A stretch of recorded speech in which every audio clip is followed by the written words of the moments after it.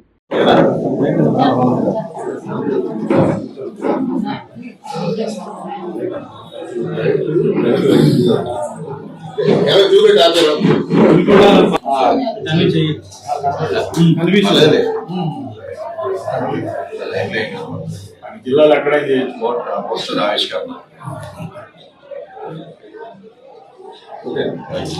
Party యొక్క 12వ ఆవిర్భావ దినోత్సవం సందర్భంగా పిఠాపురంలో ఏదైతే పెద్ద ఎత్తున నిర్వహించాలని పార్టీ తీర్మానించింది, ఆ ఒక 14వ తారీఖు సమావేశానికి రాష్ట్ర వ్యాప్తంగా 175 నియోజకవర్గాల నుంచి కూడా పెద్ద ఎత్తున జన సైనికులు వీర మహిళలందరూ కూడా కదిలి రానున్నారు. ఆ యొక్క మరి సభకి ఏర్పాట్లన్నీ చేయడానికి కూడా ప్రతి నియోజకవర్గంలో ఈరోజు సమావేశాలు ఏర్పాటు చేసి తగిన ఏర్పాట్లు ఏ విధంగా ఏర్పాట్లు చేయాలో అన్ని కూడా మరి ఇక్కడ ఉన్న స్థానిక నాయకులు పెద్దలు శ్రీ జిలాని గారు, ప్రసాద్ గారు, రామాదేవి గారు అందరితో కూడా చర్చించి ఈ యొక్క నియోజకవర్గం నుంచి అత్యధికంగా మరి ఆ సభకి పిఠాపురం సభకి వచ్చే విధంగా మేము అన్ని కూడా కృషి చేస్తా ఉన్నాం. రాబోయే ఆ సమావేశం నా దేశం వరకు అంతకుముందు ఇప్పటం మచిలీపట్నం కన్నా ఇంకా భారీగా, ఎందుకంటే విజయోత్సవ సభ ఇది. అధికారం వచ్చిన తర్వాత జనసేన పార్టీకి ఒక విజయోత్సవ సభ లాంటిది పార్టీ ఆవిర్భావ దినోత్సవం. తప్పకుండా అని ఒక మరి పిఠాపురం సభకి లక్షలాది మంది ప్రజలు వచ్చి ఒక సభ యొక్క రానున్న రోజుల్లో ఒక దిక్సూచిగా మారబోతా ఉందనే దాంట్లో ఎటువంటి సందేహం లేదు. ఈ వార్తలు ఇంతటితో సమాప్తం. మరొక బులెటిన్ మళ్ళీ కలుద్దాం. నమస్కారం.